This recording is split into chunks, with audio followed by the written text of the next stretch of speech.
อนโฮนมาถึงเท้าลูกหือตื่นปกกันละกลุ่มพามือวันอ่ำจันเปิ้นเย้าเสียงเก้าย้ำลึกปางตึกแต่คนคิดกนน้อนหนกตกตื่นด้วยหงอบจุ้มข่าวผู้เด็กหอกตัวปกมาค่ะออ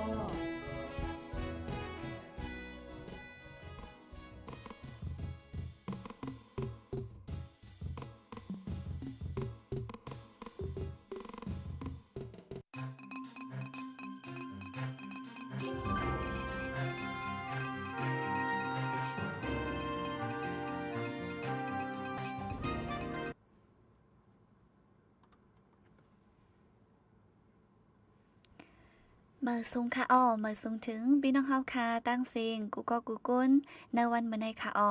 เตือจะ2เปิงอยู่ลีกัดเอียนอยู่กูก็กูก้นกูดีกูตั้งค่ะเนาะเฮาทบจอมค่ะเฮายิงเงินหอมไหนค่ะมื้อในก็อีกป้าตั้งโหเปาก็ลีลาไลฟ์ไงใต้เว้งเก่งใหม่เฮาไหนค่ะอ้อก็ทบกันในตอนรายการแหลกลายปันตั้งหันถึงอุบโอจอมกันรายการวันพุธเฮาค่ะไหนค่ะอ้อมื้อในก็แม่นในวันที่18เดือนธันวาคมเดือนมาร์ชปี2026ไหนค่ะปีได้เฮาค่ะ2-1ปากปลายเศร้านี่เลิน5มื้อ1ค่ำดินเนอร์วันพุธไหนค่ะอ้อมื้อวงปนมาในแต่ก็อำไลมาฮบทบกันไหนค่ะมื้อในก็ขึ้นฮบทบดินเนอร์ตอนรายการเฮาค่ะดีดังห้องปล่อยเสียงผู้ใดฮอกไหนค่ะเช่นนิวส์ไหนค่ะออเนอร์ข่าวย้ำ10 โมงปลายตั้งเมืองจึงไทยไหนค่ะโอเคอยู่ดีละตั้งละสีเข้ามาปันเอ็นปันแห้งไว้อยู่ในจึงต้องตักมาจอมไหลไหนค่ะเนาะมื้อในก็ตีอุบกันเงาลายหลายอันหลายเมี่ยวอยู่ในค่ะอำว่าปิ้นลองเนอเมืองใต้และสังตั้งดอกเมืองหลายดีหลายตั้งเจอในและสังไหนค่ะออพี่น้องเฮาค่ะก็ถ่อมยินสีจอไล่จอยเชดปันป้าใหญ่ๆนำเซกัมไหนค่ะเนาะมังก็ตีไปตั้นหันแม่นเจมเจ้าในค่ะออป้นนันเดป้าออนเอากูก็กว่าดุงตักจอมหัวป้าเฮาค่ะในตอนรายการเฮาวันมื้อไหนค่ะมื้อสุงค่ะอ้อมาสุขะอ๋อค่ะมื้อในได้ก็มาพบทบกันเหมือนเก่าขึ้นไหนค่ะเนาะค่ะค่ะก็เหมือนหนักว่าค่ะเนาะวงป่นมาในกึ่งกลางมีการแลก็ดันไลลัดลงนาไว้ก็นอก่อมไลมาไหนค่ะอ๋อค่ะอันนึงก็บอกว่ารายการของเฮาค้ำได้ยึดติดเอาอันละอันนึงเป็นหลักว่ากันเนาะว่าอันนั้นคืออิงโดยเงาลายยาก็อำใส่หาขาน้องเงินหอมกล้วยเนาะพี่น้องเฮาขาอันปะถอมไปเย็นอันเข้าปันแห้งอุตสาหเสร็จนั่นก็เป็นส่วนหนึ่งเป็นส่วนโฮมของเฮาอะไรคุมมือเรียกปิ่นตั้งหูตั้งหันเผอทบย้ายสั่งกันบ้านไหนก็เฮาขามาสืบบอกราดใครในกันเนาะปิ่นไปเรียกลายกันเพราะเป็นเรื่องไหนเฮาลายวนไปวนเฮาขาเตออนกันสร้างกันสร้างปูนตาตัวเฮาก็ดีกลุ่มพวกหมู่มุกซุ้มของกอเฮาก็ดีเนาะให้บ่กับสึกกับสารก่อนกว่าเมื่อนาแลแลกเปลี่ยนกันกว่าไหลตั้งหูเฮาอย่าไปให้มันเก่าเซาเว้าหมองอยู่ที่เนื้อตัวเฮาก็เหลวนี่นะนั่นคือมันว่าอะไรเหมือนอย่างน้ำนั่นน่ะเพราะว่าน้ำขังเนี่ยก็มันก็เตตู่เตเน่าเพราะว่าน้ำไหลเนี่ยมันก็เตไหลเป็นน้ำเหมอผ่านอยู่ตาเสียงออกเฮาก็เตไหลเป็นลายเหมออันผ่านเข้ามาให้แลอันไรดีก็บ่ได้เก็บข้างก็เก็บเอาไว้อันลำนี้ก็ปล่อยลองไหลกว่าจอมเนี่ยได้เฮาคาก็อันได้มาอุบกันกูวันพุธอันผ่านมาเลยฉะนั้นในสังบางวันแม่นวันพุธได้สังเท่าเฮาคาได้อุบกันมาฉะนั้นก็ให้มันอันไหลหลีอันใดที่ใส่แล้วก็เฮาก็เก็บใส่กว่าอันลำใจก็เฮาก็ปื้นปล่อยมันไปแท้เนาะอันใดก้อยกับเฮาคาก็วันนั้นอันลาดมาแล้วตอบกว่าอันถามมาแล้วลาดกว่าฉะนั้นกูไผ่เฮาคาก็ถือว่าเป็นป้ายวนถือว่าเป็นความผิดความเปลืองสังเนาะก็บอกว่ากูอันนั้นมันก็มีทั้งดีมันก็มีทั้งซ่าเหมือนจังข้าวสารก็ยังมีเม็ดข้าวเปลือกอยู่ในมันนั่นยังมีมูลของข้าวอยู่ในเม็ดข้าวสารนั่นก็เป็นในสังว่าเตกินข้าวเตหุงข้าวก็ต้องตักแต่ไรล่างข้าวนั่นแทงอยู่แปลว่าในเม็ดข้าวนั้นน้ำเตื้อน้องก็มันก็ยังมีขีดฝุ่นไว้อย่างเท่านั้นเหมือนเรื่องกวนเฮาคาก็ชื่อเมียงเขาออกว่าจะได้ตั้งที่ออกเฮาทำตื้อตั้งกว่าตื้อตั้งก็ยิบมันเห็นพวกมันก็มีชื่อเมียงว่าไว้ลาดไว้อย่างเข้ากว่าฉะนั้นอันนั้นก็เหมือนกันปลายบนเฮาคา อันเฮาขาแลกเปลี่ยนกันมาฉะนั้นก็อันโพดมาได้สังอันตั้งนาได้สังฉะนั้นก็มันก็ตึ้นมีกาขันของมันอยู่กูปั่นตั้งขันมากูลาดเหนมากูเหนไปวนมาฉะนั้นเฮาขาเขายอมรับเอาทั้งสิ่งครับค่ะ อันนี้ก็ ฝากไว้นะคะเนาะสังเจอว่าใครถอมด้วยอันตั้งก่อนไหนก็ไล่ค่ะเนาะอันนั้นก็ต้องดักมาไล่ก็ ไล่เหมือนกันไหนค่ะเนอหลายวันดวงวังในก็มันจึงตั้งเมืองใต้ตั้งหลายตีค่ะเนาะไล่หันหมักเฮ็บตุกลูกใหญ่ลูกลงเจ้าไหนค่ะนะ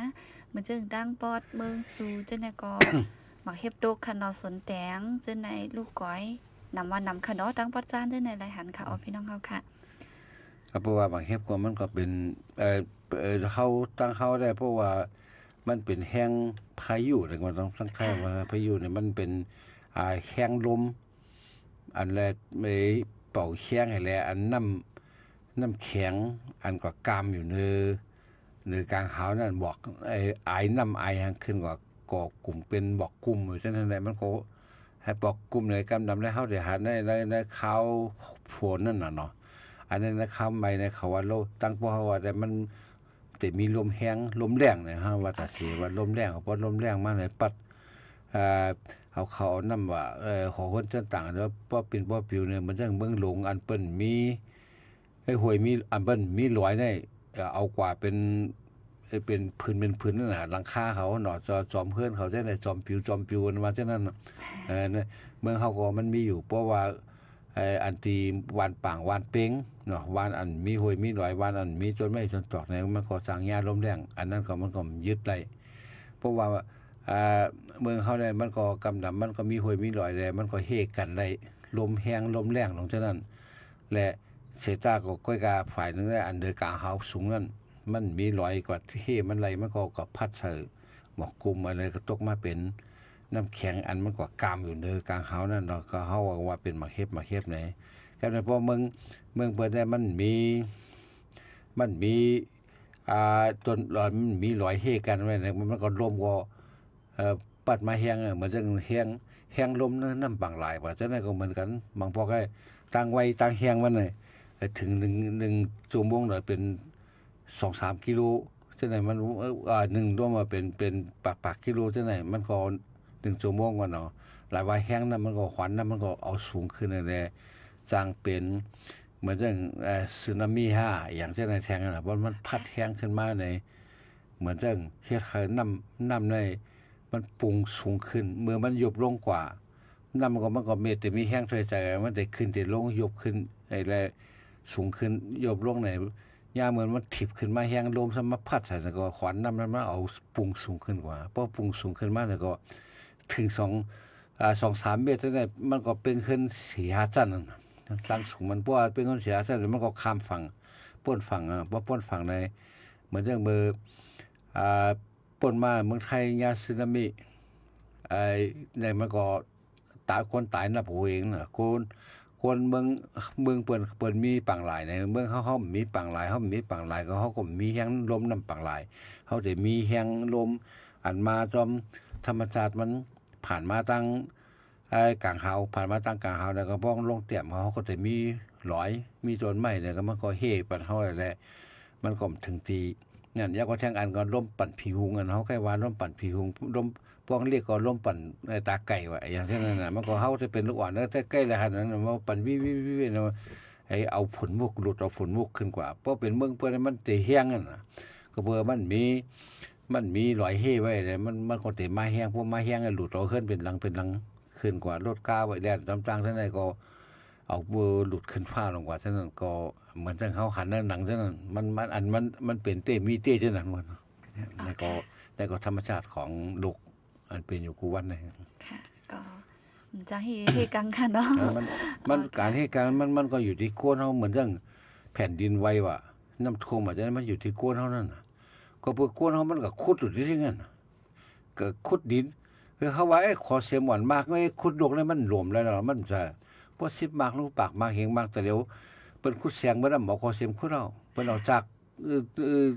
ขุดเอานะแต่เหมือนจังเขาเฮ็ดนาเนี่ยก็บอกเขาเอาควายไถนามาเร็วมันมีควายกินเนื้อควายแบบว่าแล้วก็เอาแล้วจักมาเตียนมันนั่นน่ะพอเตียนมันเนี่ยก็จัก อันนึงได้มันเปียงก้นเป็น10เป็น20แห้งมันก็หรือสิกินน้ำมันก็กินข้าวมันก็กินน้ำมันก็กินข้าวนุ่มข้าวมูนข้าวป้องพวกก้นนั้นกินจังนั้นแหละการหลายเก่าสายก้นนี่ยังสูงกว่าสิจักเหมือนเปิ้นซ้อมหน้าเปิ้นปาดเขาเปิ้นพอกเขาจังได๋ไปเร็วว่าเมืองเปิ้นได้เปิ้นเป็นเครื่องจักรหมดอ๋อค่ะเป็นกันได้หรือนั้นก็ยังมีตัวหุ่นยนต์เนี่ยคือเครื่องหุ่นยนต์เครื่องหางก้นนั่นเช่นทำไมเหตุการณ์เตียนก้นเหมือนจังห้องอาหารว่าจังได๋ก้นเสิร์ฟอาหารว่าคือได้ก้น7โต๊ะ7ตังจังได๋เป็นเครื่องจังนั้นหมดครับเมืองเบิ่นเปิ้นขึ้นใหญ่นะค่อยกับเมืองเฮาว่ามันไปถึงจังนั้นได้เฮาก็ไปไล่หันถึงจังนั้นก่อนเนาะค่อยกับพี่น้องใต้เฮาอันความพองกว่ามีวันเปิ้นเมืองเปิ้นอันไรกว่าอยู่วันเนาะวันเมืองนอกเมืองนาฉะนั้นเขาก็ไรกว่าคันนั่นว่ามาอยู่เมืองไทยก็แต่หันแทงอีนึงเมืองไทยขึ้นใหญ่เฮาเพราะกว่าอยู่ญี่ปุ่นว่าก็อยู่เกาหลีว่าก็อยู่อเมริกาว่าอังกฤษว่าจังได๋มันก็แค่ได้หันสูงในเมืองไทยแทงนั่นน่ะก็เครื่องเทคโนโลยีเปิ้นมันสูงขึ้นก็วันไหนกูวันจังได๋เฮาก็ตักไรยกมูลของตัวเฮายกมูลของเสื้อซัดเสื้อคือเฮาให้มันคิดเปียงเปิ้นนั่นว่าตาสินั่นให้เฮาเปียงเปิ้นเฮาคิดเปียงเปิ้นเฮาป่นเปิ้นใหญ่ไปว่าป่นเปิ้นน่ะเขาเปียงเปิ้นให้พวกแก่น่ะให้ผู้จอมลองมันค่อยพวกแก่น่ะเหมือนจังกันเฮาอันตื่นกันใครเลยเมืองไทยก่อนขอไหวทำคักอะไรกูก็นะค่อยก็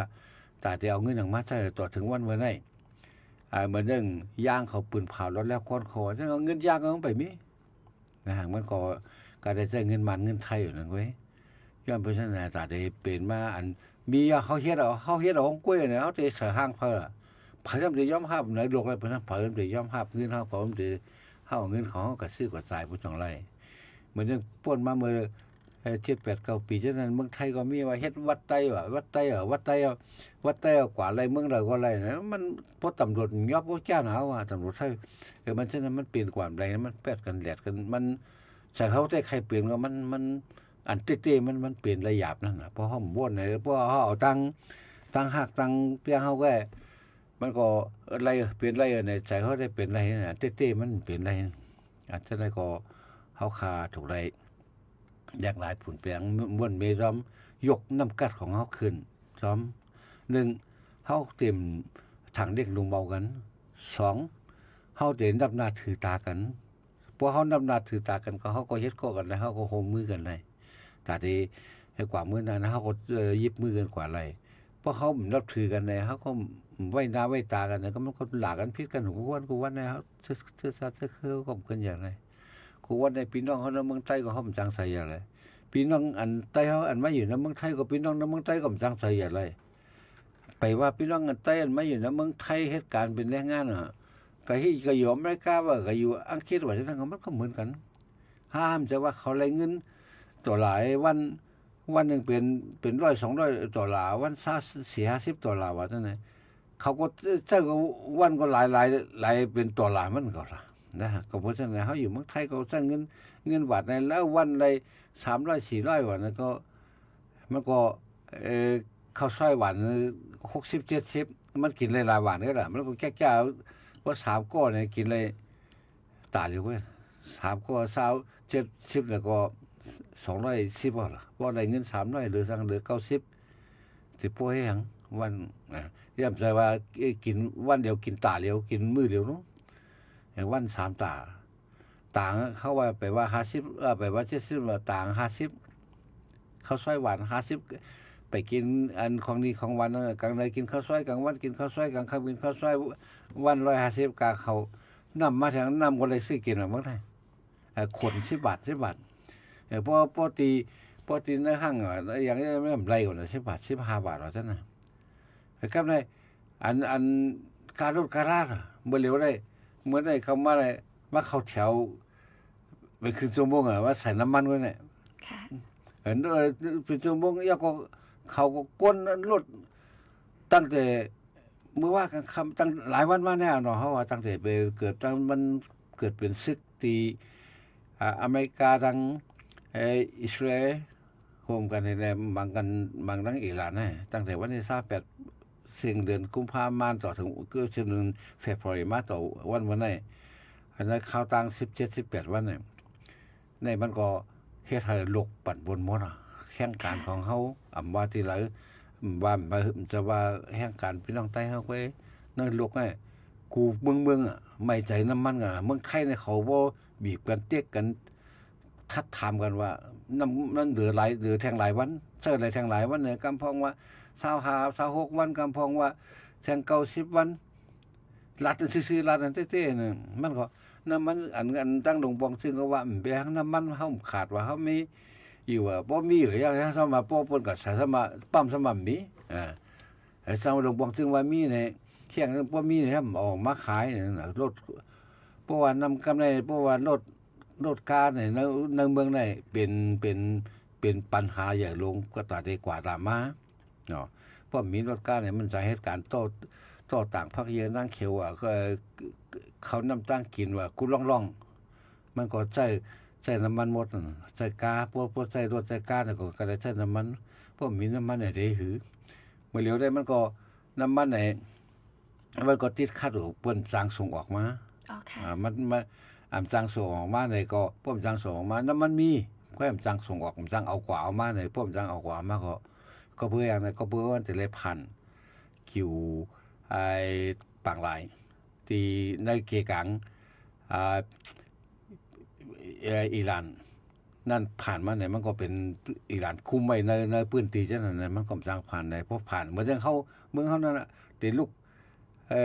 มันเลยกว่าลาเชลเนี่ยเพราะว่ามันผ่านได้แล้วก็เลยหาตั้งรัฐมันน่ะเลยหาตั้งนั้นเพราะหาตั้งรัฐเนี่ยมันก็เลยรัดโก้งรัดยาวรัดข่าวยามมันขึงแทงไงเนี่ยมันก็เฮ็ดให้มันกว่าอย่ามันมีเพราะมีเนี่ยกูบอกเครื่องบินลูกตีลาเชอก็มามันเด้เนี่ยมาตะขี้เล็กเนี่ยมันก็ไรกันเนาะแต่เรียกว่ามันไรแต่มันก็จะไรให้ล่ะแต่กว่าดังหนองเขียวจ้องเม่เนี่ยก็เป็นหยาบแทงมันก็ไรกำพองอันลูกดังหมู่เจนน้ำค่ำในลงมาดังปางช้างผ่านมาเมืองลาผ่านมาต่อถึงมาถึงตะขี้เล็กเนี่ยก็ใช้ข้าวตั้งหลายวันยาก็ตั้งก็กุกขักตั้งอันยามใส่ตาเสนกูบอกได้มันก็ลูกออกตะขี้เล็กก็ปุ๊บในกว่าเผาลาเชลกำเหลียวเนาะค่าจ้างชั่วโมงมันก็คือถึงหอถึงเฮือนได้ไว้กำเหลียวนั่นเมื่อเหลียวได้มันก็หยาบเหมือนอย่างอันนั้นก็เหมือนกันน้ำมันเมื่อเหลียวน้ำมันขาดอันว่ามันจังส่งกว่าส่งมาอันที่เพิ่นได้มีมันจังส่งมาก็เพราะว่าเป็นซึกเป็นซึนในน้ำมันในกำนำได้มันได้ออกนะแต่วันออกกลางกุนแต่วันออกกลางได้ในกำนำได้มันก็แต่มีน้ำมันน่ะเนาะน้ำมันอันเข้ามาเสื้อจ่ายว่าเข็มว่ากะล่ามว่าในมึงเฮาจะไหนเมืองไทยจะไหนไรซื้อน้ำมันตะวันออกกลางจะไหนเพราะตะวันออกกลางจะไหนส่งมาอะไรเนี่ยก็มันก็ได้ขาดนั่นเพราะได้ขาดน้ำมันเนี่ยเพราะขาดน้ำมันเนี่ยเหมือนจังเมืองเฮาแต่เดี๋ยวรถเฮาว่าเหมือนในเฮาเรียนเอาออกเครื่องน่ะฮู้ออกมาแล้วเลยเว้นวันดีพอทางเอ็นมาแต่เลยเว้น2วัน3วันจังได๋ก็สร้างเป็นไรนั่นน้ำมันแต่ในเมืองไทยได้ครับแปลสมามันยังเมืองมาหาหยาบเนี่ยมันก็ยังเมืองมายังการน้ำมันยังถูกเลยเมืองไทยก่อนเมืองไทยลูกของเมืองไทยส่งเข้าเมืองมาส่งเขาเมืองลาวเนี่ยยังการหรือเมืองลาวยังการเมืองไทยก็เพราะว่าไทยเขาเก็บขวัญมันหนำเก็บภาษีมันหนำกว่ากำไรเขาเอามาไว้มือใช้มือน้ำมันมีว่ามือการน้ำมันกาว่าการไฟฟ้าว่าจะได้ไฟฟ้าจะได้ก็มันก็ปั่นน้ำมันมันเหมือนจังเมืองเปิ้นได้บางทีได้เปิ้นบ่ปั่นพัดลมหลงเนาะอย่าก็เอาพัดลมมันหมุนนั่นน่ะกาหันกังหากังหานั่นเปิ้นเอานั่นปั่นเอาก็ได้เฮาซ้ำสิเมืองไทยก็ยังตึกใช้น้ำมันให้โนจักนะอันเฮาว่าโนจักตั้งแต่ใช้นั่นซึ่งนั้นอยู่นั่นเมืองเปิ้นได้เปิ้นใช้อย่างเปิ้นใช้แฮงลมเฮ็ดมาเป็นไฟขึ้นว่าใช้แฮงน้ำว่าใช้แฮงแก๊สว่าจังได๋แกเมืองอันตึกไปขึ้นใหญ่นั้นเลยตั้งไรใช้น้ำมันหูกำนำเนาะก็ตาได้ปั่นไฟฟ้าเฮ็ดไฟฟ้าออกมาท่านก็จะได้ใช้น้ำมันมานั่นอยู่ก็ไปได้น้ำมันได้บ่อนเมืองขึ้นใหญ่เปิ้นก็บ่ใช้ลงกาก็แต่เดี๋ยวนี้กาใช้ไฟฟ้าก็ใช้แฮงน้ำเหมือนจังว่านั่นน่ะมันก็ปั่นตรงซั่นในเลือกหาลายอันหวีลายอัน พิมพ์ใช้พิมพ์ใส่เอที่สุดนะอันนี้เป็นเงาลายของดอกวันเมื่อไหร่เลยมันก็เพราะว่าน้ำมันไหนก็มันก็ตุ้มเตื้อการมักมีกว่าหมด อ๋อค่ะ การกินการอยู่การโต้ต่างๆนั้นมันเป็นก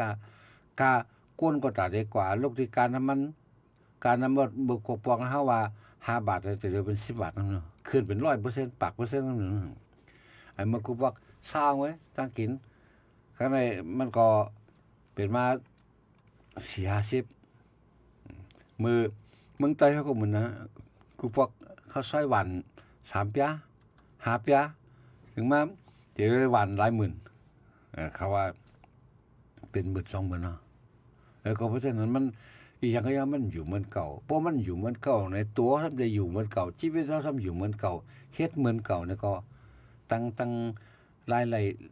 ยจ่ายมันเป็นเงินมันกลุ่มกันพวกกลุ่มกันเนี่ยก็มันก็เมื่อว่ากินอะไร5 ปีเนี่ยมันได้กินได้3 ปีว่าก็มันพวกกิน3 ปีมันอิ่มพวกอิ่มได้เป็นเหือตั้งเปลี่ยนว่าอีหยังว่าจังก็ไม่เป็นดกกระเพาะว่าอีหยังจะมาเข้ามาตามมาอ๋อค่ะก็มื้อว่าก็หันได้ข่าวซึ่งในคณะอันกันต่างว่าเพราะวันที่18ในการได้การน้ำมันดีเมืองไทยได้ขึ้นว่าสังสิ่งจังได๋คะเนาะไรหันมีป้าเดี๋ยวก็บ่ซึ่งในเมืองใต้เฮาในก็มือวงปนค่ะอยู่เนาะพี่น้องเฮาค่ะเจ้ากาตาเมืองปิงในคณะก็รัดมาว่าปอดปุ่นแด้น้ำมันได้ในค่ะว่า1 ลิตรใน7เหงในอ๋อเดี๋ยวก็แรงกากับมาก็หยาบนาในค่ะกุ้นออกข้าวตั้งหวังเจิ้มสิทธิ์การสิทธิ์โหว่าเจมซึ่นได้ค่ะเนาะสิทธิ์กาว่าเจมซึ่นได้ค่ะอ๋อแต่มันกูฝ่ายกูที่เจ้าก้าก็ใครขึ้นก้นขิงก็ใครเสร็จเฮียในต่างก็ต่างให้มันไอ้พอมีสายอะไรนั่นน่ะเหมือนเจ้าก้าก็หนังหึงปกติเรียนอะไรนั่นน่ะพอมันในการน้ำมันบ่เนี่ยมันก็จะมาเรียนแท้งนั่นล่ะนะมันก็มันใช้น้ำมันคือกี่ร้อนลิตรลิตรเนาะ7 เหงเนี่ยค่ะลิตร7 เหงนี่ก็แค่แต่ว่าก็คือตกก็คือแต่พอว่าเหมือนในตกก็เงินไทย 10,000 ค่ะเนาะเต็ม 10,000 ได้แล้วเต็ม100ค่ะอยู่เนาะมันแสนดอกก็คือ100,000ได้ 8,000 อ๋อ800ปลายค่ะนะบ่100,000บ่10,000ก็80มันน่ะค่ะเพราะว่า7,000นี่ก็สิบอก60 50ก็50ก็ถึงก็เพราะว่า7,000นี่เพราะว่า5,000นี่ได้ตก50เพราะว่า400มันจำคำเพราะว่า10,000นึงในได้ตก800นั่นน่ะ180,000 8,000ก็เพราะ10,000นี่ก็ได้อันนี้7,000นี่ก็เฮาว่า10,000 800แล้วก็เพราะว่า5,000ก็ตก40040ค่ะมันก็ตก40ปลายเพราะเมืองไทยก็อันนี้มันเป็นเบนซินได้เป็นพอเบนซินได้มันก็เมืองไทยก็40ปลายนะแล้วแก๊สโซโฮเนี่ยก็มันก็ได้แต้มมาอีกนึงแก๊สโซโฮในมันก็95ว่า2 ดึงว่าจังได๋เพราะ95ใน2 ดึงเพราะแก๊สโซโฮแล้วมันก็ได้แต้มกว่าเบนซินเพราะเมืองเฮาได้กำลังมันสิใช้เบนซินได้เบนซินก็ตั้งเมืองไทยก็40ปลายเหมือนกัน40ปลายได้ริมหรือ40ปลายอันไทยยังเกะกะมึงมันได้มันก็มีเก็บขวัญมีเก็บขวัญมันนำเหมือนเรื่องไทยได้น้ำมัน1 ลิตรได้มันแบ่งได้แต่ตั้ง7-8ฝ่ายขวัญมันได้ขวัญภาษีของหลวงพ่อซึ่งที่เรียกไว้ฝ่ายทั้งเขาฝ่ายทั้งกองทุนว่าฝ่ายทั้งนั้นฝ่ายนั้นมันเหมือนเรื่องเบื้องมันก็ฝ่ายอีหยังฝ่ายสาราคาตะดิขี้อย่างมันหลายอันหลายเนี่ยอย่างมูยิดว่าภายนั้นภายในเขาก็อะไรเมืองมานี่มันหน่วยมันทั้งเมืองไทยน่ะเมืองไทยมันนำหลายเซเมืองมา7-8นำมันในตีเต้ใน1 ลิตรได้ตก15-16 บาทจังได๋มั้ยย้อนเปิดขวัญของมันนี่แหละมันเป็นกว่า30-40น่ะย้อนเปิดขวัญของมันนะตีเต้มันก็แต่หลายว่าเมืองเปิ้นเก็บขวัญมันนำนั่นน่ะ อันไหนเพราะว่ามึงเก็บขวัญนะไผ่ยามเมากำว่าไผ่นู่นไผ่ได้ว่าไผ่อย่างเหมือนจังเมืองบ้านก็ซาตรงลงซาลีลงผู้เมเขาน่ะมันก็มันเป็นจังเพราะว่าขวัญเพราะมันหน่วยงานมันนำเลยก็มันก็ไล่ใส่นำก็หลายตีก็มันก็หลายวันน้ำมันในกาก็ว่าเต้ๆในน้ำมันที่อย่างเปิ้นว่าปดปดตะวันออกกลางเลยน้ำมันเลยยังกายังถูกเห็นน้ำดิบกันยังถูกอันเปิ้นว่ามันก็จะเป็นในเต้ก็เพราะฉะนั้นมึงเปิดปอดอันกินหูก้นเมืองซะไหนเมืองอำโปกขึ้นอย่างนั้นก็กินหูก้นเมืองนั่นน่ะให้ก้นเมืองได้ซื้อกาขึ้นเขาเก็บขวานมาที่นี่เนี่ยเหมือนจังมาหองในก็คือ3 บาท10 บาท2 บาทก็ได้ขวัญนั่นขวัญได้เป็นกว่า6-7 บาทนั่นมันก็เป็นจังได๋ที่อันขวัญมันนำเสียนั่นเหมือนจังเมืองบ้านก็เขาซื้อกาลำก็คือขวัญก็คือค่ะการลำก็3-4-5 หมื่นว่ะก็ไปขวัญเป็นทั้ง7-8 หมื่นว่ามันเป็นจังนั้นกูบอกกับเขาก็อย่ามันอันขอดอันเขาว่าเป้กาจ้างเป้กาคอเนี่ยนั่นใช่ค่ะกาเฮ็ดเบิ่งหลายสินซะได้แบบง่ายๆค่ะนะนั่นกูบอกโทรศัพท์มือถือได้มืออันไทยมีไทยคมได้ทักษิณเอาโทรศัพท์มือถือเนี่ยก็ตอนมาน100,000เครื่องน่ะเครื่องได้มันตอนละหลายก็ก็มาสมัครขายซิมเนี่ยคือ3-40 แสนว่ะ30 แสน40 แสนแล้วกาซิมมันนะเมืองไทยเพิ่นเมืองไทยเพิ่นบ่เรียกว่าเนาะเพิ่นปันหลายกันเลยน่ะซิมจังนั้นมันเปลืองจังนั้นน่ะค่าโทรศัพท์นั่นมันกาซิมกานั่นน่ะก็บ่แค่เพราะว่าถึงมาถึงสมาร์ทโฟนไหนมันก็สังเดขึ้นอย่างมาจำกันในสังเดมันถูกลงกว่านั่นไงอ๋อค่ะนั่นก็เป็นก็หลายอันหลายรองในขนมบ่ในเมืองไทยค่ะเนาะพี่น้องค่ะมังมิวก่อมบ่ปึงหังกันไหนค่ะเนาะมีพี่น้องเฮาค่ะก็นึงลัดมาว่าลัดปันเงาไล่ลุดต่อเมืองเฮาพองค่ะไหนอ๋อ เงาไล่ลุดต่อค่ะเนาะเงาลายลุดต่อได้เพราะว่าสภาของจึงเบิ่งว่าสภาของชื่อจาดว่าสภาของผู้แทนคนเบิ่งว่าซะได้มันก็เปิงของเขากันเนาะเปิงเพราะว่าร้านเบิ่งมาได้มันก็เปิงอันดังไทยก้อยก็เบิ่งมาได้มันอยู่ในยุ่มแสงอีกนึงเมืองไทยเนี่ยมันก็อยู่ในเถื่อนไว้เหรอมันก็อยู่ในหลายเวียงอีกนึงนั่นก็ให้คือได้ว่าในเปิงกูลองๆแล้วมันเป็นฝั่งห่างมันเว้ยอันอำนาจตั้งสูงสุดมันอยู่ที่ซึกหมดอ่ะเพราะว่าจันเมืองจังได๋ลายเฮ็ดของเมืองจังได๋มันจะนั่นคือเป็นเจ้าอำนาจยิบกำมันเป็นฝั่งห่างอันดอกแดนนี่เบิ่นเว้ยเนาะสภาของชื่อจัดก็ดีสภาของถึงเมืองก็ดีสภาของผู้แทนคนเมืองก็ดีกูว่าได้ก็เหมือนจังเฮาค่าหันอยู่นั่นน่ะอันเลือกตั้งมาก็เมืองไทยได้คนเลือกตั้งได้65%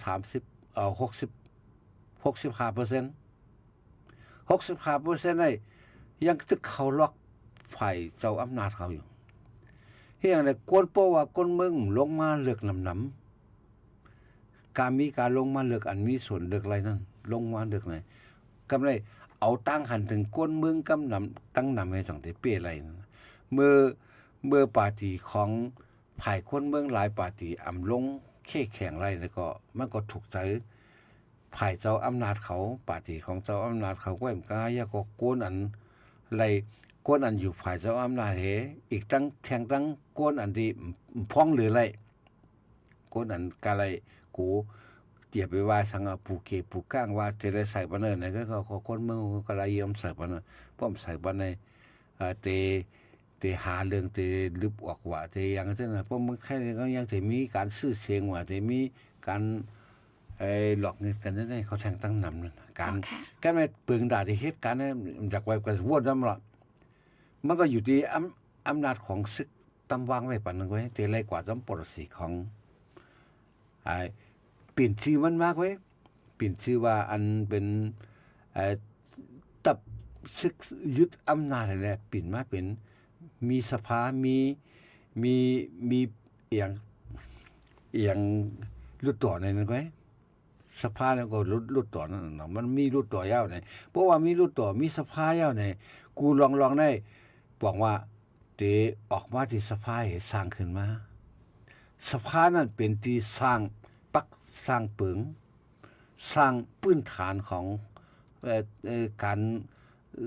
วันเมืองทั้งหมดทั้งสิ่งอะไรวางเป็นแผนวางออกมาเพราะวางออกมาก็ได้หลวงปองจึงได้สั่งกว่าเอาหลักการพื้นฐานอันสภาวางไว้นั่นแหละมาเฮ็ดหรืออะไรเฮ็ดซ้ำอันน่ะแต่ว่าปิดอย่างสภาลูกที่สภานั่นแหละวางแผนเปลืองมันให้วางปันเปลืองมันก็ไม่หลวงปองจึงสั่งเอาเปลืองเงินสภาวางนั้นมาเฮ็ดก็ได้เปลืองเงินสภาวางไงเนี่ยเผาตูเตียนเผานำล่ะตูเตียนนั้นสภาเนี่ยอำว่าสภาสื่อสัตย์อำว่าสภากวนเมืองอำว่าสภาเจเมืองอันเช่นนั้นมันอยู่ที่ฝ่ายเพิ่นนำเมื่อเร็วสั่งซีมีนำเลยเพิ่นสุดพอสั่งซีมีนำเมื่อสุดก็สั่งซีได้วางเปลืองมันน่ะวางโครงสร้างเพราะวางโครงสร้างซึ่งออกมาซึ่งก็ดงบองจึงได้ก็ซัดซึ่งนั้นไว้เมื่อ NLT เขาเป๊ะเนาะ2เฮง15 2เฮง10 2เฮง152เฮง15นั้นมันก็เป็นอันไหนวางกล้วยกามันวางNLT วางปึงแผนการตาดีแผนการถึงเมืองไหนมาซึ่งคือก็หลวงปองจึงได้เฮ็ดนั้นกล้วยกาภายเหนือหลวงปองภายเหนือสะพานนั้นยังมีเสียงซึกสังคมไว้ว่าอันสภาวางแผนไว้นั่นเฮ็ดไรไม่ไรเนี่ยมันมาบีบแคดกันนั่นแทงหลายว่าปาร์ตี้ของ NLT เป้ NLT เป้ยาก็เป็นหลวงปองจึงเขาก็อำจังเฮ็ดไรถึงตีนั่นน่ะอำจังเฮ็ดไรถึงตียังอยู่ใต้กุมงำของฝ่ายซึกกำไว้ก็เพราะนั้นแหละเมืองไทยก็เหมือนกันตาที่ไล่เข้าสะพานน้ำตาที่ไล่ป้ากว่านั้นรุดต่อน้ำนั่นเดี๋ยวหาชื่อเสียงหรือหาขี่เทคนิคเตียงใส่บนอันนั้นแหละมีการแปดการเรียนการดอกแหลนการโกงกันให้แหละให้บ่ให้ปาร์ตี้ของเฮาเลยเข้าสะพานน้ำเพราะว่าปาร์ตี้คนเมืองไหนครับเพราะว่ามีน้องเอสก็พิษเนี่ยก็หาเรื่องเอาเพราะว่าปาร์ตี้อันเป็นภัยซึกเขาภัยหลวงปองซึ่งเขาภัยเจ้าอำนาจเขาเนี่ยพิษก็ถูกพิษก็ยังถูกเพราะว่าภัยอันใจภัยเลยเจ้าอำนาจเขาเนี่ยถูกก็พิษอันนั้นได้หันมาเมืองอันเจ้าอำนาจตึกกุมอยู่ในอำว่าเป็นเมืองธรรมดาเขาย่อเป็นเมืองคุณหอค่ำว่าประเทศสวีเดนเขาย่อว่าเป็นเมืองติโมกราซีเพราะว่าเมืองติโมกราซีเนี่ยเพราะเฮามาด้วยเหมือนจังเกาหลีโคเรียจานเนี่ยเมื่อเขายึดอำนาจไปใจเมื่ออันปืนเผาลองว่าเปิดเคอร์ฟิวเลยไงเคอร์ฟิวเลยไงก็ในเพราะว่าเปิดในกลางคืนของห้องปังกุมกลางลงได้ก้นในอันเป็นตัวแทนสภาได้เข้ากว่าที่สภาหมดอ่ะเข้ากว่าที่ต่อตาที่เฮ็ดปังกุมสารคัดจอมจึงเขาอันปืนเผาเคอร์ฟิวเนี่ยเพราะว่าเตกว่าสารคัดเนี่ยก็เนี่ยเอาซึกเขามันก็สั่งซึกมารอบขอบล้อมสภาไว้หมดอ่ะจอมจึงเนี่ยเอาซึกมารอบล้อมไว้สภาปันเขาก็ก้นมันก็ถือเขามันก็ในโปมีซึกก็ได้ลูกซึกจะได้โปมีเขาโทรหาเขาโทรศัพท์หาเขาโปมือแหมโปมือยื้อคนเมืองได้ม่อมหลวงบอกมาเฮือเนาะสั่งกันจังได๋ครับเดี๋ยวโปจังได๋ซึกกำจังแฮงมาที่แฮงโปมีเขาโทรศัพท์มาถึงเขาอะไรเพราะว่าเมื่อยีใส่ก้นเมืองมันหลวงบอกมาเฮือเนาะมากบใจเจือจัดคือเฮาเนี่ยเปิ้นถึงนั้นก็เพราะฉะนั้นเขาจังพ้องแต้นจังได๋ผู้แต้นจังได๋จังเขาอันในสภาก็สารคัดคอปืนเผาอันจอมซึ่งปืนเผาเคอร์ฟิวต่อถึงบ่มันก็ต่อถึงบ่ยุบสภาต่อถึงบ่มันเป็นกว่าอะไรนั่นน่ะจังได๋เป็นการสารคัดอันก้นเมืองมีแฮงว่ะเพราะว่าในเมืองอันเป็นเจ้าอำนาจตึกกุบกับนี่มันตึ้นเปอะไรอำว่ามานอำว่ากัมพูชาอำว่าไทยก็ยังตึกก็เพราะฉะนั้นอันที่ว่า การยึดอำนาจได้เกิดขึ้นตัดสินได้บอกว่าศึกนั้นมันมีแห้งตัดสินเมืองไทยก็12 13พอกันยึดอำนาจได้บอกว่าศึกมีอำนาจนั้นนะสายอำนาจมันตึกมีอยู่ในฝังไว้อยู่ในชื่อสัตว์ก็เป็นอะไรเพราะว่ามีสุกซักสู้ยุงยางกันเองก็กำศึกเอารถถังออกมาเนี่ยเขาก็ไปป้วนเขาจน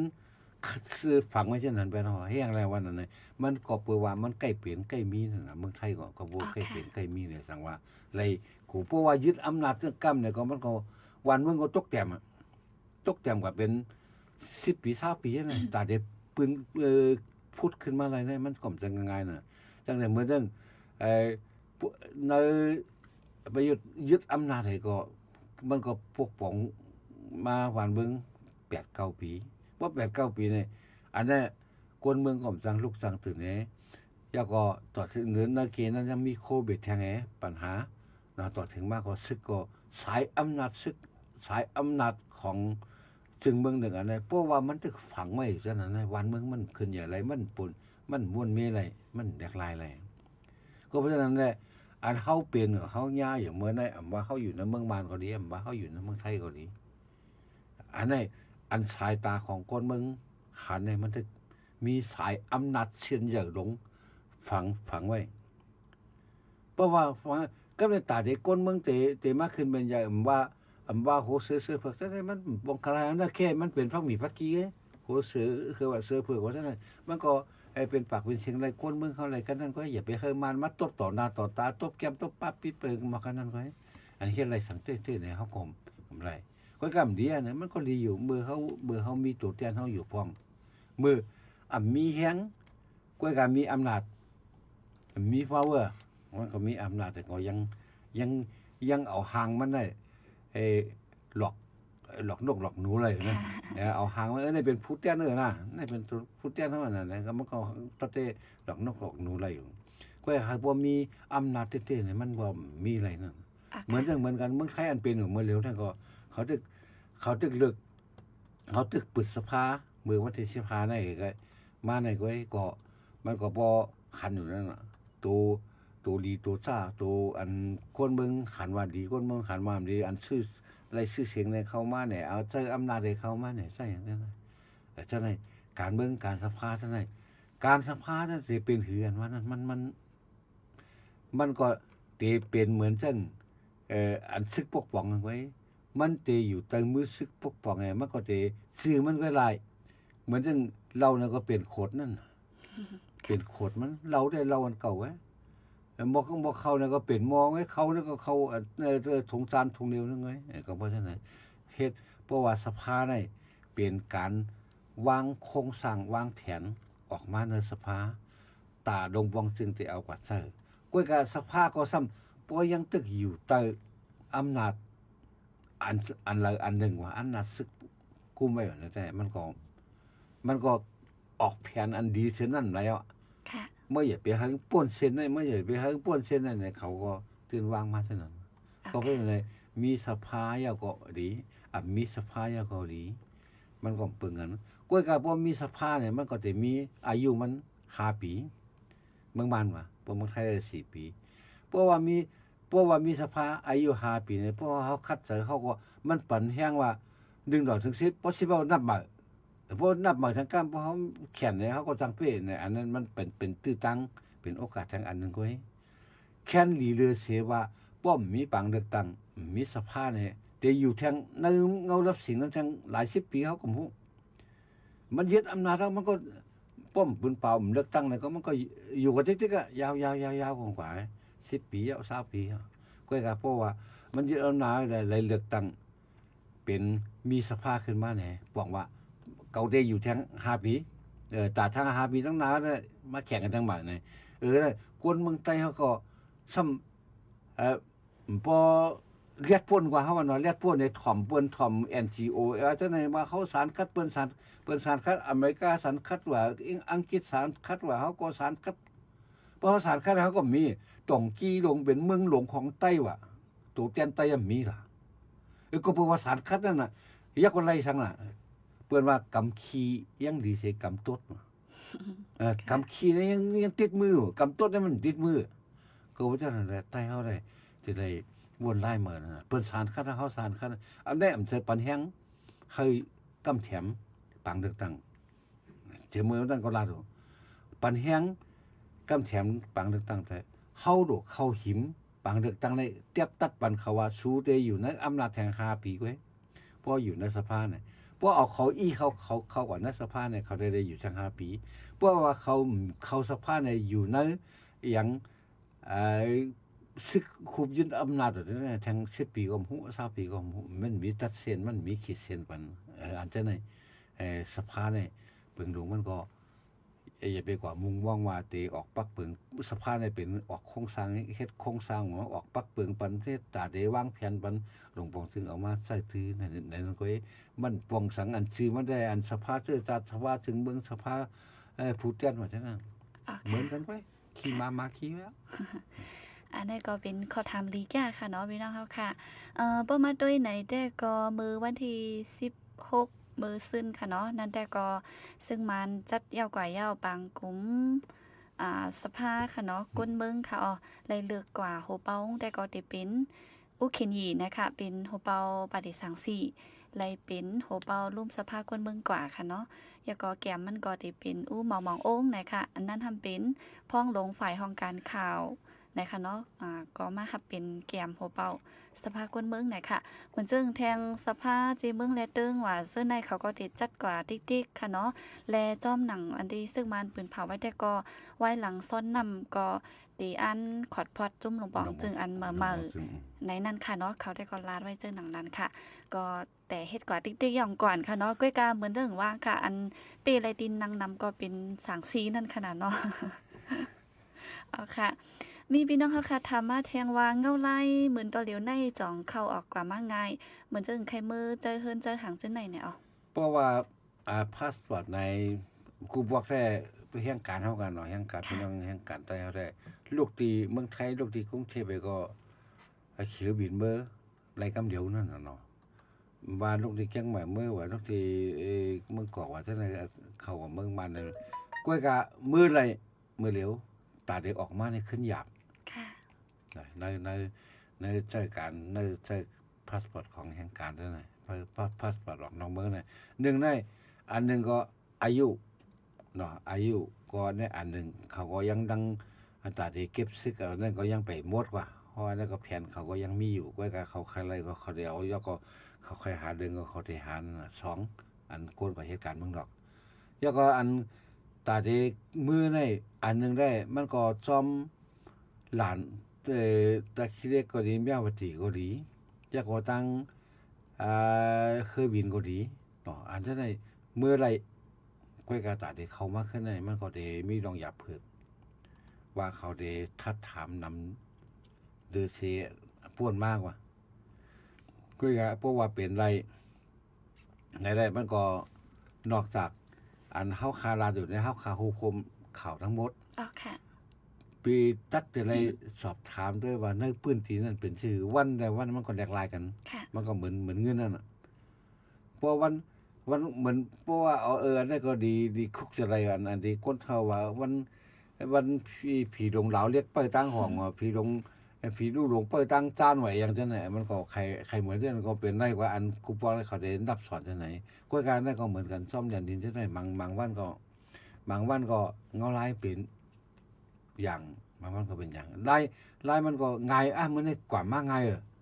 เหมือนในกว่ามาหยาบใช่เขาทัดอันนี้มันก็อีกหนึ่งเอาไล่ในกำเพื่อการปึงลงมาในเพราะว่าใส่พาสปอร์ตในมือมาอันนี้มันก็แน่นอนมันอันที่ว่าการเข้ามาขึ้นในหยาบเพราะว่าพาสปอร์ตเขาวันมันข่าวยามมันดื้อว่าเนี่ยก็ขึ้นข้างเบื้องเนี่ยก็ทุกดีสอบถามด้วยในปืนตีนั่นเนาะเพราะปืนตีเนี่ยมันก็แหลกลายจอมเงาลายของมันนั่นค่ะก็เหมือนวางค่ะเนาะมือแลบตีเป็นหางเลยนะคะฮู้ค่ะเนาะยินตีแต่ก็ค่ะเนาะมือกะแฮก็มือได้ง่ายอยู่ก็การมือขึ้นเข้ามาในมันก็หยาบค่ะเนาะปืนก็ตีเอามาสแกนตาว่านิ้วมือว่าจังได๋เฮเพราะว่าเฮาแต่ว่าเฮาเอาปรับ พาสปอร์ตเฮามาให้มาตอกเมืองในค่ะเนาะอันนั้นจึงนั้นข้อมูลก็ได้ออกมามือเข้าตีขึ้นเข้ามานั่นไหนค่ะมันเป็นจังนั้นก็การต่อเร็วจองแรกหลายแต่ฮู้ก็เหมือนว่าหลายถามตุ้ยกูวันนั้นขนาดเนาะเคียงก็กาเสื้อสายการลดกาก้าซึ่งไหนก็เหมือนเงาลายต่อเร็วนะได้ติสิ่งนำแก่ค่ะนะค่ะมันได้ว่ามันใกล้เนาะเฮาว่ามันได้กูบอกได้หมู่เส้นค่ำๆได้มันก็พวกคือดังเคยบินใน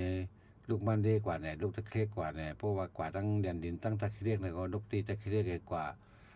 ลาชิวเนี่ยมันก็กำไว้นั่นน่ะถ้าได้ขึ้นกว่าหมู่เส้นค่ำๆเนี่ยก็ว่าแต่เดี๋ยวว่า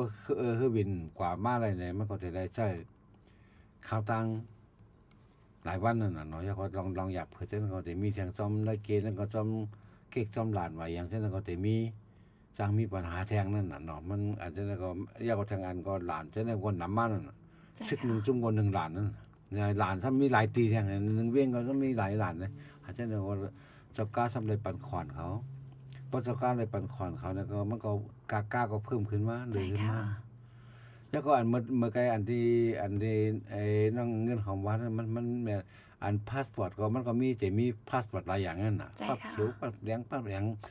นั้นมันก็บางซื้ออันได้กว่าไทยในเมืองมือพิสูจน์สัญชาติได้กว่าไทยในเมืองมาบางซื้อก็พิสูจน์สัญชาติว่าในไทยตีกงสุลในเท่านั้นด้วยเนี่ยอันนั้นมันก็รายใจตื้อมันก็ได้เปึงกันนั่นน่ะเนาะรายใจตื้อได้เปึงกันก็ได้เพราะว่าภูมิอำนาจเนี่ยเขาใครบีบเขาใครเงี้ยนตื้อก็มันป้นมือเขาเลยอ่ะเหมือนเขาขับรถเครื่องของในเมืองไทยเนี่ยพวกเขาเป่าปิดเนี่ยก็โดดได้เสียงอะไรเนี่ยงอกใต้งอกเหนือก็กำอันไหนมันเตรียมทนว่านั้นมันเตรียมทนว่าป้ายทะเบียนมันพันดีว่าเนี่ยเขาออกมาหมดก็เพราะฉะนั้นเลยกว่าเดงานมาได้ก็ใจสอบถามด้วยที่ในปืนตีหิมความฉะนั้นมันกว่ามาเป็นคือในอันโกนอันเดียนอุตาสีโกนอันว่าเฮาขันในปีน้องใต้เฮาคาอันเขารับจ้างต่อคูณโคกว่ามาสินค้าส่งมาได้สังอันต่อโกนฉะนั้นแหละสังเท่านั้นก็อย่าไปหึงเป็นดองผิดกฎหมายและกว่าอะไรมาอะไรรถไฟนั่นก็มันก็ช่วยกันกดสอบด้วยดีนั่นขนาดเนาะเอาว่าถึงได้มีภัยหยังมาของมาขำก็บอกว่าอันนึงก็เป็นดีการดีงานในใครเมื่อหันปัวหันเมหันปีหันน้องเมื่อใจขอใจเฮือนได้เฮาก็ว่ามันก็เป็นการดีกันเหมือนจังเมืองไทยเมืองที่ก็ยาวเบิ่งเมืองไทยแต่เพิ่นก็มีปัญหาเบิ่นก็ปอขอบ่เคลื่อนเบิ่นเมื่อใจปัวใจเมใจปีใจน้องกันเนี่ยเฮาได้มันทำใจเช่นนั้นน่ะการกว่าการมามันก็มีลองคัดคองนำใจค่ะก็เป็นอะไรเฮาค่าก็จะได้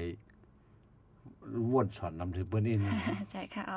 มันก็ง่ายเหมือนมือกูบอกนั่นค่ะนะมือกูบอกได้เพราะว่าลือการมีเงินเนี่ยก็มือกำมากำเนี่ยก็ไล่ค่ะเนาะตอนเหลียวได้แต่มื้อถึงคืนก็บ่อยู่ไกลอินก็ 2-3 วันเฮ็ดไหนค่ะนะบ่อยู่ปัดจานได้ก็ติแค่หนูอินปอดห้องได้ก็แค่ดีและมือขึงนั่นขนาดเนาะเยาก็บ่เป็นยินว่าได้บ่ว่าเป็นนางยิ่งแต่ก็ง่ายหรือให้คนใจอินเปิ้นก็บ่แจดแห้งไหนค่ะยินแต่ยินว่าจังนั้นค่ะ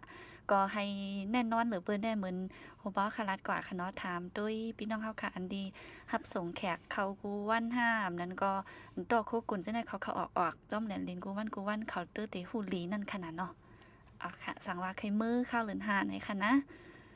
โอเคมื้อนี้ก็มีหนังไหนนะคะมือว่ายิงเงินหอมอำไลมาไลฟ์ตั้ง TikTok ไหนค่ะย้อนปือว่าเป็นเสียงอินเตอร์วิวก้อยค่ะเนาะก็ขึ้นเอาคลิปมันมาเปิดเฮ็ดจังนั้นก้อยค่ะตึกค่ะมามื้อไหนค่ะมื้อในข้าวย่ำเฮาค่ะก็เสียงก่อยยาวไหนค่ะ11 โมงปลายไหนค่ะย้อนนั่นแหละก็ได้ย้อนคิดลือรายการไว้ดีในก่อนนะคะยินจมถึงดีอันดองถามมาหมังก็ติ่มคุกจะไลนั่นขนาดเนาะพี่น้องเฮาค่ะมาถามไหนก็แลยินกว่าจ้อมกันหลายๆ10เกาะหลายๆปากก่อนนะคะนะก็ยินจมได้ว่าๆนะคะลื่นสู้ดีใครมีขอความสงสารถึงพี่น้องผู้พันแห้งเฮาจังหือก็ก่อนได้ถึงปล่อยซ้อนนำกันเนาะเขาใครรัดนึกว่าปีไหนตั้งก่อนอีกหลายพี่เงี้ยแต่ค่ะที่จัดงานปล่อยซ้อนนำที่วัดกุเต่าคำวันที่13 14 15เนี่ยเนาะที่เป็น2ขึ้นหน้าสามเพิ่นทางกำว่าแล้วก็แต่มีผู้ห้องความที่มี ปล่อยนั่นน่ะได้รัดซึ่งอาจจะมีปล่อยก็ได้มีทั้งผู้ของความการค้าการแบบพิงเงเฮานั่นน่ะเพราะว่าอะไรอุปถามทั้งเจ้าประธานประธานสภาของเพื่อวัฒนธรรมของเกียงใหม่เบอร์วันที่14นั่นแหละมันก็ปั่นแห้งคำแถมมาว่าเฮ็ดได้พี่น้องใต้เฮาโหโดนทุกไรหนีฟิงเยฮิตห้อยของเฮาการกินอยู่ฟิงเดือน5ของเฮาเพราะของไทยได้แต่ว่าปีใหม่ไทยนั่นน่ะเนาะเพราะว่าช่วงปีใหม่มันมีชื่อเป็นชื่ออื่นได้เฮาก็เลยจะได้เผยแพร่ในทั้งการทเขาการท่องเที่ยวการแอบท่องเที่ยวเขาอย่างเขาฉะนั้นก็มีอย่างแต่ได้จอยก็ลาดมาแดดเขาก็กำแถมปันแฮงมาก็เพื่อนเขาก็มาปรึกษากันว่าเบอ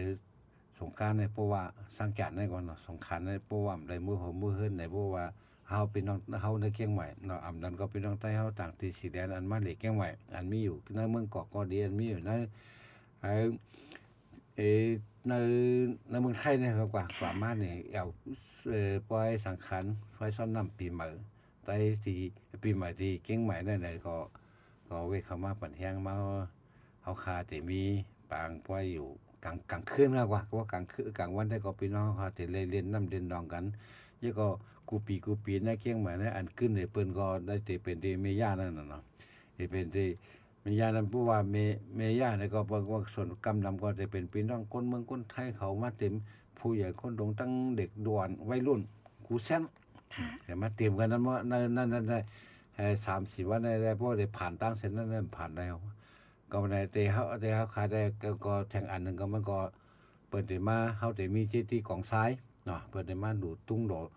สักษาบอกยาเขาแตกตีเจดีย์ของซ้ายแล้วก็ขอป้อนย้อนแล้วก็ซ้อนน้ำปีใหม่กันในที่ในวัดกุฏาก็ได้มีการเด่นน้ำแหมกลางมือตอนกลางวันแล้วกลางค่ำก็ได้มีงานปล่อยพิงเงเฮาค่ะการแหวนนกตูการห้องเพลงความตั้งผู้ของความอันมีชื่อมีเสียงเนาะไว้เขาขามันเรียนเพราะว่าเป็นปล่อยซ้อนนั่นเป็นปล่อยตั้งดูต้านการสิ่งของเป็นจะเรียกว่าเป็นปีก็จะปีใหม่ก็จะมันจะปีใหม่ไต้ก็ไทยได้เดียวกับว่าปีใหม่ไทยก็เพื่อว่าเขาเอาเรือนเขาว่าเอาปีก็จะได้เฮ็ดเป็นเขาทับตื้อเป็นเดือนปีได้ซ้ำเอาปีศาสนา2 เหง5 ปาก4ศาสนาเนี่ยเป็นศาสนา2 เหง5 ปาก69ว่าอย่างเช่นนั้นมันเป็นปีศาสนาก็กลายปีก็จะได้เหง3 ปาก87 88ให้เขานะก็นั่นแหละได้เป็นปีก็จะเนี่ยเป็นปีพราหมณ์เนี่ยจังว่าสร้างจัดในโหสังนั่นเขาว่าก็ลูกยิงขุนสังได้มาเปลี่ยนกันขอบโหขุนสัง1 วัน1ก้อน1 วันเขาดก7นางเนี่ยจะได้ขอบ1 วัน1 วันเมืองผีก็1 ปีเมืองก้นน่ะมันบอกว่าเพิ่นจังว่าปีนึงในปีนี้ซ้ำเป็นนางเอียนะครับมันเป็นนางอันเป็นนางคุกนางให้กว่านางใสนั่นแหละหลายว่าได้เป็นพึ่งเป็นไผได้เป็นซึกเป็นเสือได้เป็นข้าวกล้าหมักแป้งไหนก็เบอร์อันนั้นได้สร้างจันไต้ได้เตรียมไว้ชื่อได้ก็หมู่อันนั้นก็ช่วยกันคนใครอ่านด้วยว่าปีไหนสร้างจันปีไหนที่เป็นชื่อหนออ่อนกันถ้าทุกเมืองเขาได้ก็มันก็จะมีดิสร้างจันดิตักหนายกูปีนั่นน่ะโบเหมือนเมืองไทยได้เขาอันนึงก็คุณเอาคำไถน้ำว่าจะได้โบกินเหล้าเนี่ยโบกินข้าวเนี่ยโบกินในสังในอย่างที่กายอย่างที่แป้งเนี่ยคือไหนอย่างนั้นน่ะเมืองเขาก็จะได้ใต้จะได้ตักใต้ซ้อมสร้างจันดิสร้างจันว่าปีนี้เขาจะกาหมักจะถูกว่าอย่างมันเขาจะมีซ้อมปีละปีนั้นอันนั้นได้หมอโหราเขาได้ตั้งไว้ก็เพราะฉะนั้นได้ปีได้ก็เฮาคาในฐานะของปกติไล่พิงเงได้เชียงใหม่ได้ขอเชิญพี่น้องเฮาคามาคมเฮาคำมีกาเก็บก็เพราะว่ามันเป็นการดูการต้านเปิ้นมาหลูเทที่ของซ้ายเนี่ยได้เต็มมีการเก็บกาแล้วเฮาคาก็จะเอาแห้งของตั้งกาไม่กล้าจังไหนแต่มาหลายๆก้อนเปิ้นมาหลูมาตามมาช่วยกันจังไหนสักเป็นปล่อยแต่มันก็จะมีนักร้องแต่มีการเวียนของเพียงความจังไหนมันเหมือนกูปีก็กะบางอันเหมือนจังเวทีใหญ่ๆจังได๋เฮาก็เต็มจังๆเหมือนจังกูบอกนั่นน่ะก็บ่เฮาได้เก็บ ขันมันเหมือนจังปีมาได้แล้วเขาก็จะเฮ็ดเอาวิธีได้ไว้กับเครื่องเสียงว่าอย่างฉะนั้นก็มันก็จะได้หามาขัดมานักร้องซะเนี่ยเขาว่าให้มันพอเปลี่ยนปล่อยสร้างจานเขาเป็นตีอยู่ปีตีเป็นเมื่อพี่น้องใต้เขาคามาควันกันอยู่ในเชียงใหม่นั่นก็เป็นนับคมหมื่นโทแสนนั่นแล้วก็เขาก็เคยมีตีมนตีเกี่ยวตีเรียนนำเรียนนองกันเปียกสมาธิคุ้มเมืองว่าที่วัดป่าเป้าว่าจะได้ก็เสียท่ามีอยู่เสียท่าก็มันก็จอดตัวเมืองนั่นเนาะเหมือนจะเป็นคอนเสิร์ตใหญ่ๆลงๆในเชียงใหม่ได้ก็จะมีที่มียานั่นน่ะนอกจากนั้นก็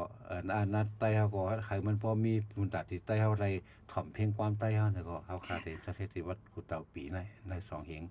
ศาสนา2เหง9 5ปาก96เอาหัก969ไว้แล้วปี2เหง6ปี2เหง6026ได้ปียกให้เรียกว่าปี2เหง26นี่นะครับเขาก็ได้เริ่มจัดตีปีใหม่ปีใหม่ไทยก่อนเนาะไว้สังขารซ้อนนำที่วัดกุเต่าเหมือนวางค่ะเนาะดังตีก็ได้เฮ็ดในเซต้าอันที่ในได้ก็ได้เป็น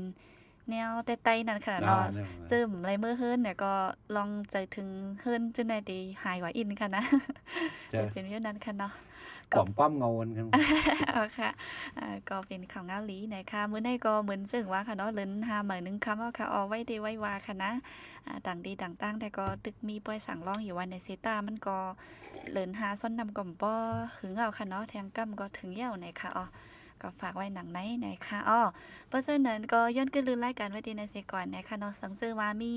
อันที่ใครฮู้สังใครอุบสังแต่ก็วงนามาจ่องใกล้มาทบกันแทงกำนึงนะคะอ๋อไปมาตองมาถามมาอุบโอจ้อมก็ไหลเหมือนกันนะคะวันมื้อนี้ก็ขอบใจอย่านำถึงกูก็นะคะอ๋อมาส่งค่ะ